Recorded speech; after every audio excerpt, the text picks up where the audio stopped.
Assalamualaikum warahmatullahi wabarakatuh.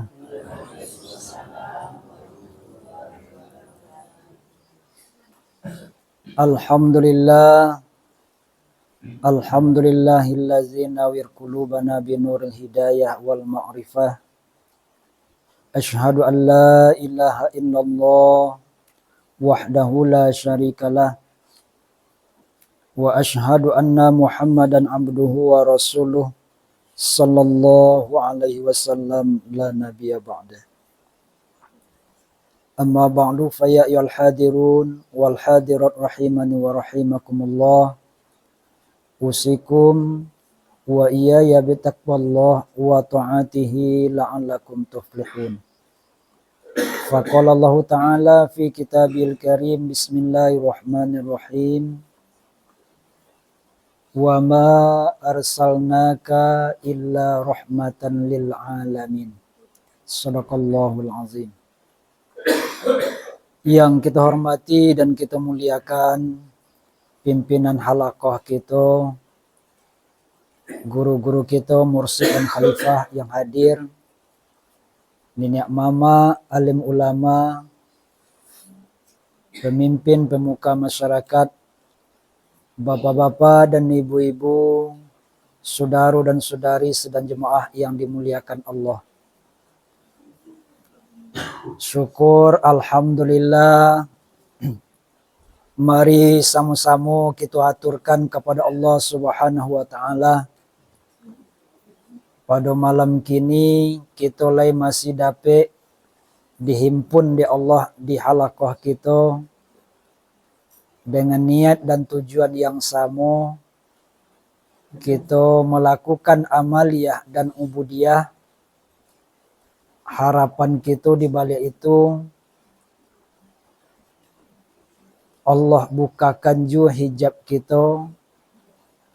Allah agia kita keistiqomahan sehingga setiap amalan dan ubudiyah yang kita lakukan itu menjadi penerang dalam kehidupan kita, baik untuk dunia apalagi untuk kampung akhirat kelak. Amin ya mujibas sailin.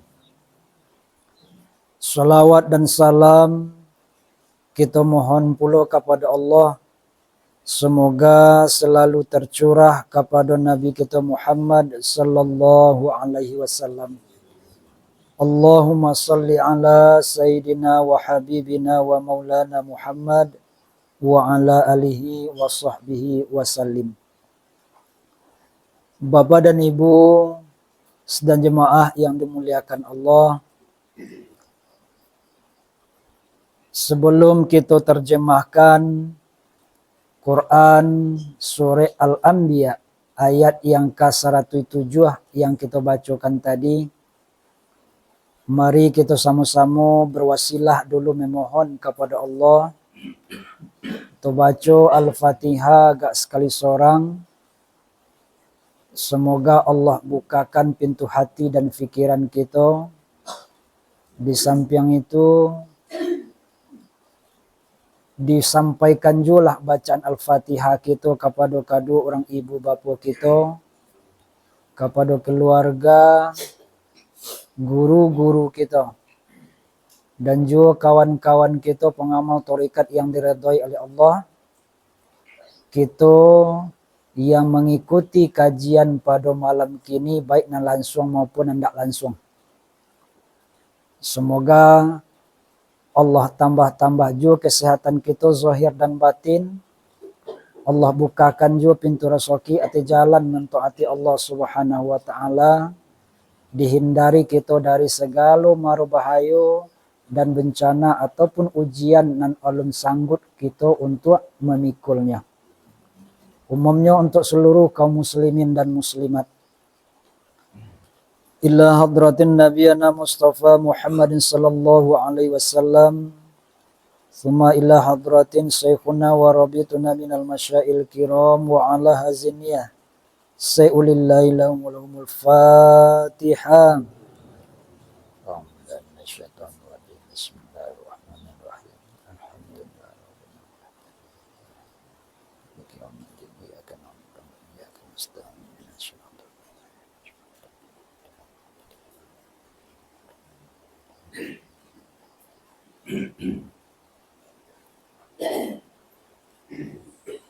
Sirullah, sifatullah, zatullah, wujudullah, Muhammad Rasulillah. Sirullah, sifatullah, zatullah, wujudullah, Muhammad Rasulillah. Sirullah, sifatullah, zatullah, wujudullah, Muhammad Rasulillah.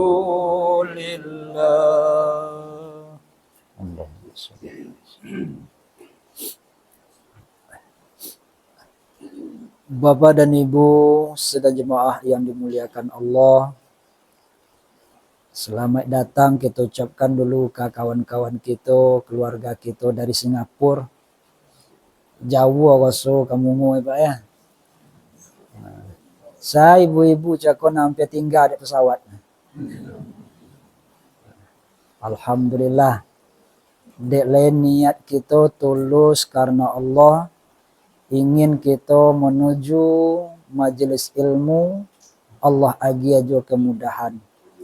Mudah-mudahan ketika kita lebar niat betul-betul mengharap redha Allah Subhanahu wa taala, kita lah mansu berjalan ke majelis-majelis ilmu, majelis zikir. Allah buatkan pulo, Allah mudahkan pulo bagi kita jalan menuju surganya Allah. Amin ya rabbal alamin. Bapak dan Ibu sedang jemaah yang dimuliakan Allah, lah beberapa kali kita membahas tentang maulid dan maulud Nabi Muhammad sallallahu alaihi wasallam. Namun Bapak dan Ibu, kita tengok balik sejarah ketika kita menerima kita akan karunia Allah Subhanahu wa taala yang kita sebut dengan nikmat. Tapi di balik nikmat itu Bapak dan Ibu, hanya pandangan kita itu yang keseluruhan pemberian itu adalah nikmat. Ternyata dalam pandangan Allah, tidak seluruh yang turun dari Allah itu menjadi nikmat. Awak mungkin menyangka nikmat itu berupa harta. Semakin banyak harta dan kekayaan kita, semakin tercurah nyawa nikmat Allah ke kita. Tapi dalam sejarah Bapak dan Ibu, orang yang paling kaya itu adalah Qarun. Sampai kini andai ada kita menemukan barang-barang yang berharga, kita menyebut itu harta karun, kan itu? Nah, itunya banyaknya yang diterima dari Allah. Ketika awak menyangka nikmat itu adalah di atas pangkat dan kedudukan yang tinggi. Sementara Firaun pangkatnya tinggi, kedudukannya tinggi, jadi rajanya. Apakah yang diagih ke Firaun itu adalah nikmat? Awak tengok pula, andai kata diagih oleh Allah anak dan keturunan, itu adalah nikmat. Sementara awak tengok kepada Nabi Nuh, ternyata anaknya itu sendiri yang ingin meruntuhkan akidahnya. Banyak contoh Bapak dan Ibu. Wa kecen puluh pasangan kita, suami atau istri kita itu adalah nikmat. Sementara ada di antara Nabi Allah itu nandak diagia pasangan. Saya itu di antaranya Nabi Isa. Kalaulah itu nikmat, itu ada dicurahkan di Allah kepada nabinya, kepada rasulnya. Maka berbalik kita dari situ Bapak dan Ibu. Yang nikmat yang sebenarnya itu Bapak dan Ibu, setiap karunia yang diagia di Allah, setiap pemberian Allah, yang pemberian itu mandokin diri kita kepada Allah, itu baru jadi nikmat. Diagia wa aroto semakin dokik kita kepada Allah, itu nikmat tuh. Diagia wa pangkat semakin dokik kepada Allah. Diagia keluarga semakin dokik kepada Allah. Itu baru disebut dengan nikmat. Nah, sementara ketika haroto, kekayaan, pangkat dan jabatan serta keluarga, bahkan kawan-kawan, ketika menjauhkan kita daripada Allah, itu bukanlah nikmat. Namanya tu yang diagia kepada Qarun, kepada Fir'aun adalah istidraj. Nah, mampa tinggi sampai jatuh. Semakin diagia, semakin jauh dari Allah. Itu bukan nikmat, tapi istidraj. Semakin banyak diagia, semakin panjang proses kita di hadapan Allah. Kita bangun ke diri kita Bapak dan Ibu. Nikmat yang terbesar yang kita terima, manyo yang lemandokin kita kepada Allah. Itulah yang nikmat yang terbesar yang diagia di Allah. Semakin dokik wadinya kepada Allah, itulah nikmat yang paling besar. Maka hubungan itu yang paling dokik dengan Allah itu Bapak dan Ibu melalui nyau atau ruh kita. Maka itulah nikmat yang paling godang. Itulah nikmat yang paling godang. Diagianya wa nyau, diagianya wa kehidupan. Di nikmat hidup ikulah nikmat yang paling godang. Kok ndak hidup wa le berguna jora tu. Ndak le. Pangkat apalai.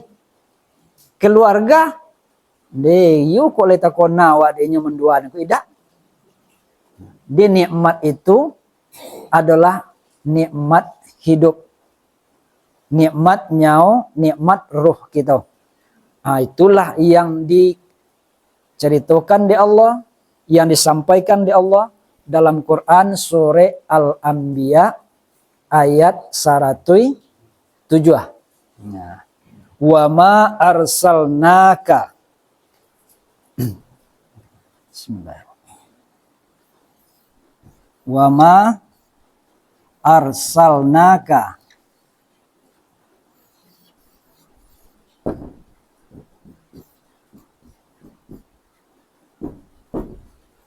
illa rahmatan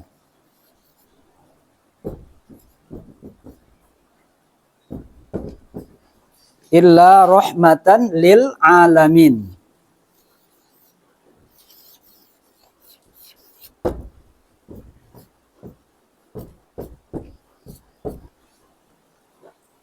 Kau tengok ayat itu Bapak dan Ibu. Dan tidaklah aku utus engkau. Kaf itu mukhatab, berhadapan Allah dengan Muhammad. Mukhatab itu berhadapan. Nah, tidaklah diutus Muhammad itu kecuali menjadi rahmat bagi sekalian alam. Di alam itu seluruh selain Allah termasuk alam. Selain Allah itu adalah alam. Kalau ndak ada Muhammad berarti ndak ada alam. Laulaka ya Muhammad ma khalaqtul aflak. Kalau bukan karena engkau wahai Muhammad, maka aku tidak akan mencipta alam. Ada di hadis sufi Bapak dan Ibu, itu dikenalnya di kalam-kalam ulama, guru-guru kita orang tasawuf. Ketika Jabir bertanya kepada Rasulullah, apa yang dibuat di Allah pertama sekali? Rasulullah menjawab, nur nabiyuka ya Jabir. Ada nur nabi yang kita kenal dengan nur Muhammad sallallahu alaihi wasallam. Dari situlah alam semesta itu tercipta, termasuk diri kita. Nah, kini kita pakai alam itu, ndak kita jadian dunia yang lawe itu alam dah. Alam itu adalah tubuh kita. Nah, ke dalam tubuh ikulah yang Muhammad itu diutus oleh Allah. Muhammad yang kita kenal dengan sebutan ruh atau nyawa kita. Iyo ke dalam tubuh diutus di Allah. Iyo. Maka dengan adanya nyawa itulah alam batang tubuh kita ko mendapat rahmat. Nah, Bapak dan Ibu sudah jemaah yang dimuliakan Allah, ini penjabaran daripada arsalnaka illa rahmatan lil alamin bagi guru-guru kita, orang-orang tasawuf, akece beliau yang disebut dengan mimha mimdal atau Muhammad itu, apa gunanya, apa fungsinya? Nah, yang pertama ini adalah tempat pentajalian. Pentajalian rahmatnya Allah subhanahu wa ta'ala. Tajalinya rahmat, tajali itu nyata. Tajalinya rahmat Allah. Di rahmat Allah itu nyatonya hanyalah ketika lay masih ada je di dalam batang tubuh kita. Itu tajali itu rahmat Allah ke kita. Apa makna rahmat di situ? Kasih sayang Allah. Dilihat dojo baru tubuh kita ko banyak banafas. Tubuh iko dapat rahmat dari Allah. Kalaulah keluar nyawa iko dari tubuh ndak dapat rahmat le, ndak ada perlindungan dari Allah le. Ndak tajali le rahman dan rahim Allah tu ke tubuh awak. Ndak nyatu le rahman dan rahim Allah tu ke tubuh awak. Apa bukti Bapak dan Ibu? Ketika le masih ada jo banyak kita, ada jo roh di dalam batang tubuh kita ko, dibae lolok samalam suntuk, bahkan 2 hari 2 malam tak jago-jago awak. Tak ada masalah ada kan? Tapi cubon ketika roh itu kedarik dari tubuh. Gak 3 jam diloloon. Berubah enggak? Diloloon gak semalam. Ndak tolok bona mendokek leh. Apoleh kok 2 hari. Jadi di ana sebenarnya tubuh awak ko tajago dek rahmat Allah. Nah, di adanya roh itulah tempat pentajalian rahmatnya Allah. Sajak jolong lahir kita Bapak dan Ibu sampai kini ndak ada batu kulit cendulan. Ya. Mana toba kulit kita podo baju nang kita loken. Toba baju le kan. Baju ko gak 2 bulan Bapak dan Ibu kone hujan kone pani dak kuat tukar-tukar ya. Kona anjo siang malam pagi potang ke sawah itu ke porak itu jo. Ke maju itu jo. Gak 2 bulan di konaan contoh itu Bapak dan Ibu hanya mulai itu berserak bonangnya. Bulan ketiga udah suwo le. Lapuk kone hujan kone pani. Anan kulit kita lah bagala mau kone pani. Lah bagala mau kena hujan. Nyo tipis tuh nya.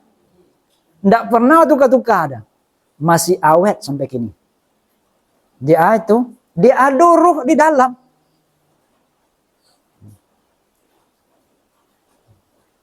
Jadi Allah mencurahkan rahmat itu hanyalah kepada ruh. Hanyalah kepada nyawa. Maka selagi ada jo nyawa di tubuh kita, rahmat Allah itu masih ada untuk kita. Masih ada. Jadi Bapak dan Ibu sedang jemaah yang dimuliakan Allah, kalaulah roh itu, nyawa itu adalah tompek pentajalian rahmat Allah Subhanahu wa taala, dengan adanya roh itu kemudian yang menyelamatkan kadare ke dalam tubuh dan kasa iko. Nah, maka Bapak dan Ibu sedang jemaah yang dimuliakan Allah, tubuh awak akan terjaga, tubuh awak akan selamat ketika roh tadi lay selamat. Nah, sebab ini diutus oleh Allah. Nyawa itu diutus oleh Allah ke dalam tubuh kita. Dihagi hanya pakaian di tubuh dan kasa itu untuk apa? Untuk menguji kesetiaan nyawa kita atau roh kita kepada Allah. Menguji kesetiaannya. Menguji kesetiaan cerita. Kan itu. Sebabnya dulu berjanji dengan Allah. Alastu bi rabbikum. Kan begitu kata Allah. Nan anfus kita tu, nan diri kita tu menjawab ketika itu qalu bala syahidna. Diuji itu. Dikonaanlah pakaian tubuh nan kasa iko. Sehingga muncullah sesuatu yang baru yang bernama nafsu. Roh dan jasad dipertemukan, muncullah yang bernama nafsu. Nah, jadi nafsu itu apa? Ujian juga. Nah, ujian. Jadi Bapak dan Ibu sedang jemaah yang dimuliakan Allah. Nah, balik kita siko balik. Yang Muhammad yang ada di tubuh kita itu tompek pentajalian rahmat Allah Subhanahu wa taala. Maka rahmat itu akan terasa di awak ketika diri kita ko lah menjadi Muhammad secara zahir dan batin. Nah, kan itu bahasan kita komin lampau. Di Singapura lalu ya. Nah, tubuh nan kasa iko mesti menjadi Muhammad pula dulu. Nah, menjadi Muhammad pula dulu. Zahirnya Muhammad, tubuh di kita. Maka berperilaku lainnya, beramal lainnya sebagaimana Nabi Muhammad berperilaku. Itulah yang ditoladani, yang dicontohkan. Dek Nabi itu yang kita tiru, yang kita turut. Ana basyarum mithlukum kata Allah. Kecelah kau umat tu wahai Muhammad, ana basyarum mithlukum. Ambo manusia seperti kalian juga. Suruh Nabi mengecek contoh itu. Maka ketika kita manusia disuruh mencontoh kepada manusia, itu wajar Bapak dan Ibu. Tapi andai kata Nabi Muhammad yang kita ikut itu ndak lo diagia batubuanan kasa di Allah. Ndak lo diagia di Allah banafsu. Ndak sama je kita manusia kau dah. Banyak kan contoh. Ndak mungkin seorang manusia bisa mencontoh mengikuti malaikat.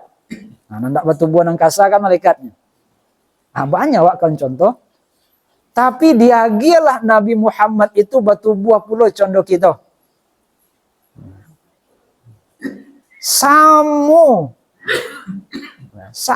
basyarum mithlukum. Cuman kenapa Nabi Muhammad itu ditinggikan derajatnya oleh Allah Subhanahu wa taala dan dipuji-puji oleh Allah Subhanahu wa taala? karena ruhnya itu bona, karena Muhammad itu bona, yanglah menyelimuti seluruh kehidupannya sehingga lah menjadi yang terpuji keseluruhannya.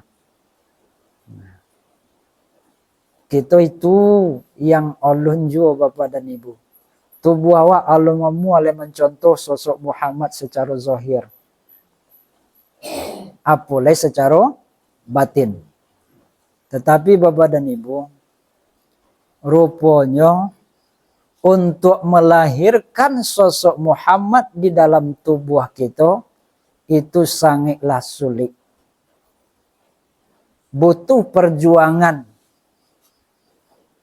Butuh cita-cita yang tinggi untuk bisa mensuri teladani Rasulullah Sallallahu Alaihi Wasallam itu.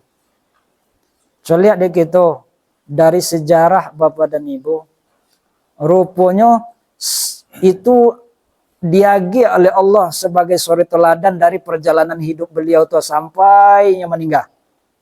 Tengok. Dalam menjadikan tubuh kita zahir dan batin, menghidupkan hakikat kerasulan di dalam tubuh kita.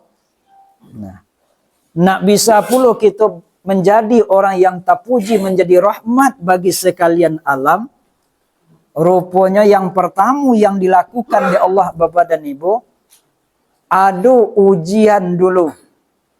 Imtihan, bahasa Arabnya ujian.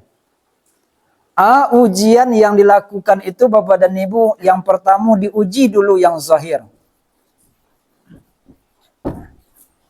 Uji dulu yang zahir. Ujian bagi yang zahir. Nah, teladani dari Rasulullah langsung. Yang pertama sekali Bapak dan Ibu, ini adalah manusia yang dilepaskan dari pengorbanan. Banyak manusia yang dilepaskan dari pengorbanan sebab anak dari Abdul Muthalib itu Bapak dan Ibu sangat banyak. Maka akan dikorbankan cie. Diundilah melalui anak panah. Ditulislah setiap nama anak ceko. Setiap dicabui nama Abdullah jo nang kadage. Cabui jo. Ulang balik namanya jo, berarti jo nang dikorbankan. Pada kali yang ke-10 memohonlah di situ. Pada akhirnya singkat cerita Bapak dan Ibu, dak jadilah Abdullah iko dikorbankan, tapi diganti. Jua diganti dalam sejarah, dalam riwayat diceton Bapak dan Ibu, diganti harogo Abdullah ko dengan saratui iku unto. Berarti 3 ada. Saratui iku unto. Baga unto je. 25 kau bau kan.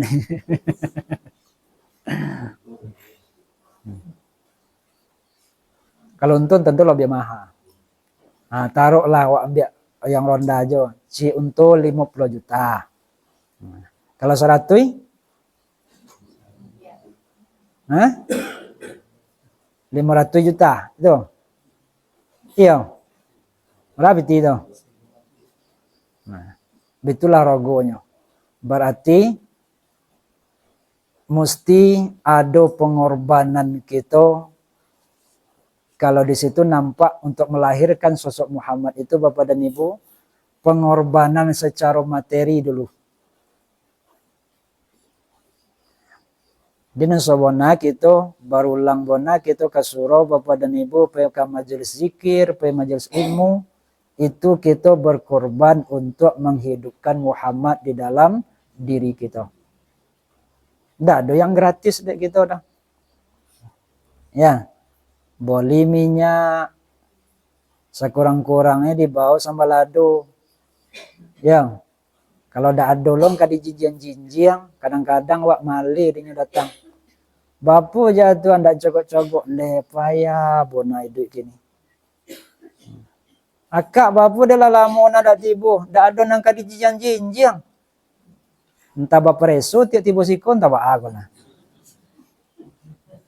Udah jinjiang dak ulia masuk Dia mesti berkorban Bapak dan Ibu. Nah, dia walaupun ndak adon sebenarnya dari segi materi, tanago kita, lamu hadir kita, lamu jo lambe, inyo akan tetap hidup di dalam tubuh kita.